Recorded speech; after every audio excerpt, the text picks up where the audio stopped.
So welcome to another short episode from Mark's English History channel, filmed here in the Belgium, sorry about the lorry, city town of Ypres, or on the outskirts of the town of Ypres, in and around the area known as the Ypres Salient. Now, I've explained on many of my videos before when I've looked at the Normandy 44 series and then my Somme series, that although my page is called Mark's English History channel, it started off as that because I was predominantly looking at medieval history at the time.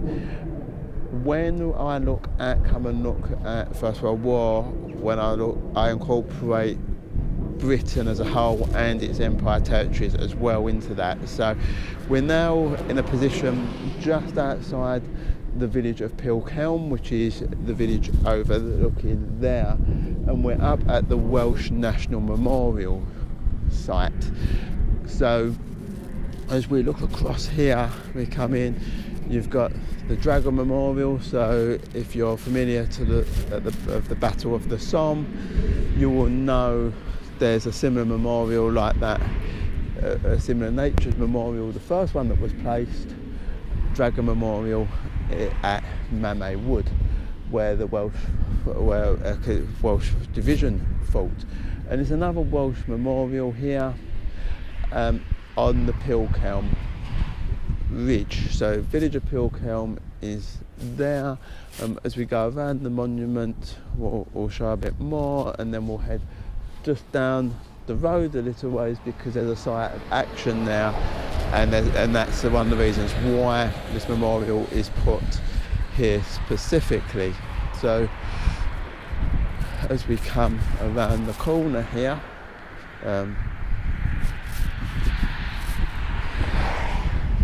into this area here, the crossroads that I alluded to, it was known as the Iron Cross. Okay, as you can see here, we are there is a little Welsh waymarker here. So the Iron Cross is down there, the position.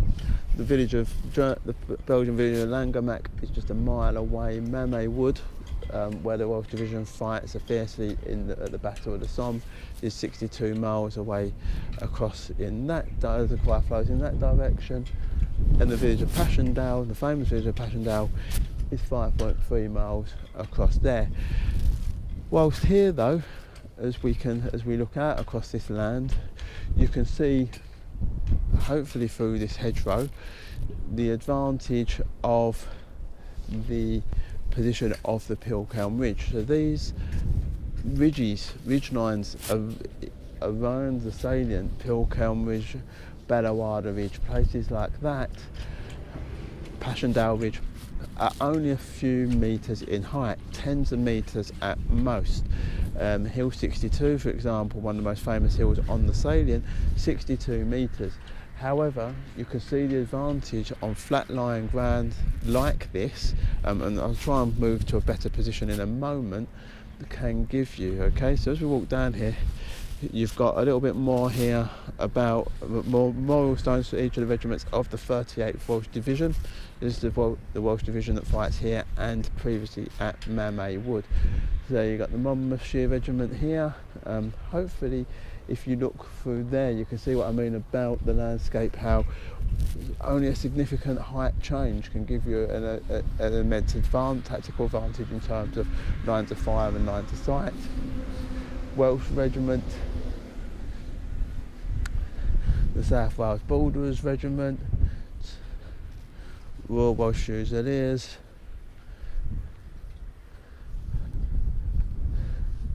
and the Welsh Guards, and also the 53rd Welsh Division as well, that fights elsewhere in the First World War, Gallipoli, Egypt, Palestine, mainly against the Ottoman forces. But as you can see here from this position, small elevation gain, maximum tactical advantage. You can get a nice sweep, field of fire across there. And what you find here at Ypres in particular is that is what all the fighting is over. These small areas of tactical high ground. They're not this idea, this Blackadder idea that we so often get permutated of a great breakthrough and a rush to Berlin, wasn't really a thing. It was always more about small tactical gains, fights for higher ground, especially around Ypres. You have the three main battles: the First Battle of Ypres 1914, Second Battle of Ypres 1915, Third Battle of Ypres, often known as Battle of Passchendaele 1917. But for the most part, these small, you're looking more typical day-to-day trench warfare, small raids, shelling, gas attacks, things like that occurring. That's what leads to a high number of casualties, specifically in the salient. But it's the fight for this high ground. Typically the Germans will hold it. Reason being, when the line started to stagnate at the end of 1914, the Germans, being in a position of advantage, having captured occupied enemy territory, were happy to give up the odd kilometre here or there to fall back to the position of the best tactical advantage. It was then up to the British, Belgian and French forces to remove them from that, gain it themselves to be able to launch an attack against the Germans, which is why often when you see them these odd occasions when they're these attacks are often the other occasion that these attacks are successful and they push the Germans off their lines, they retreat back to the next level of higher ground. They had a 3-line system with each line being built upon the higher ground, so that they were never. So when you look at, for example, when the Canadians take Ypres Ridge over toward heading from here, as if you're heading towards the Somme, sort of midway between the two. When the Canadians take Ypres Ridge in 1917, the Germans don't hang around. They don't try and take up a position on the flat Douai plain.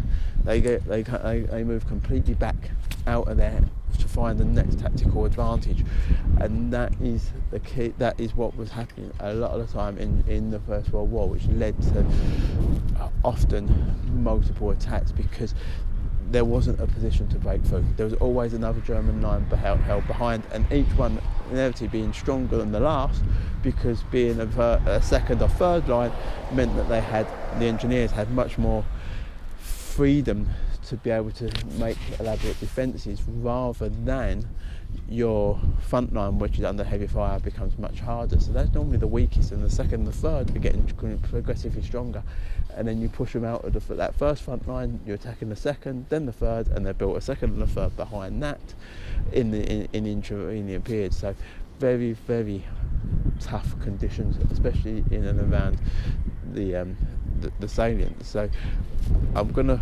end this section of the video, pick it up a little bit further down the road where we get down to the Iron Cross, section known as the Iron Cross. Out of the memorial site now, and we're moving down the last few metres to the crossroads here. So the road that's running, the main road that we're walking along here at the moment is Langemakveg, leading from the village of Pilckhem. So if you go back through the village of Pilckhem at the summit of Pilckhem Ridge, off the other side towards Bosinga, that was where the Yorkshire trenches. So we've come up through here. There was battles for the Pilckhem Ridge, and then the road will lead down into the village of Langemak, and that's where the big German cemetery is, and where a German attack took place in 1914 that will be seized upon by Hitler as a major part of his his concept of remembering the Great War in Germany. So we're coming up now to this crossroads here, which is known as the Iron Cross.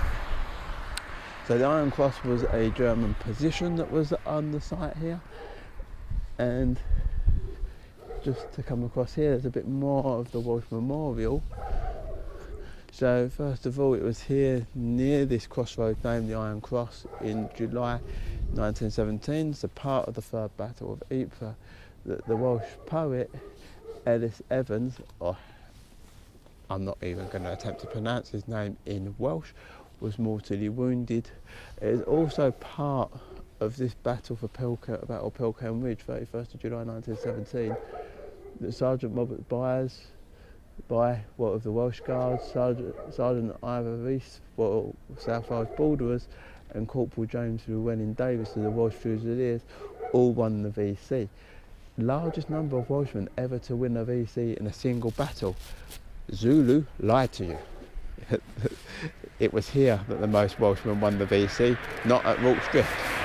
So as we come across here, just outside of the castle buildings, again you can see, looking along, like I say, German positions up here, but you can see here the ridge line of the Pilckhem Ridge and the advantageous position that it is. Also, as you look across the ground, you can see just how soggy and wet it becomes after a few hours of rain. So this is an area, this is your typical Ypres position and weather situation that you imagine with the First World War, especially when you think of the third battle of Ypres, the Battle of Passchendaele. Passchendaele being 5 miles that direction or so, or 5 miles in that direction. So this is the area, Pilckhem Ridge, Battle of Pilckhem Ridge, 31st of July, early stages of that third battle of Ypres. Okay, so yeah, this is the position of the Welsh Memorial here at Ypres.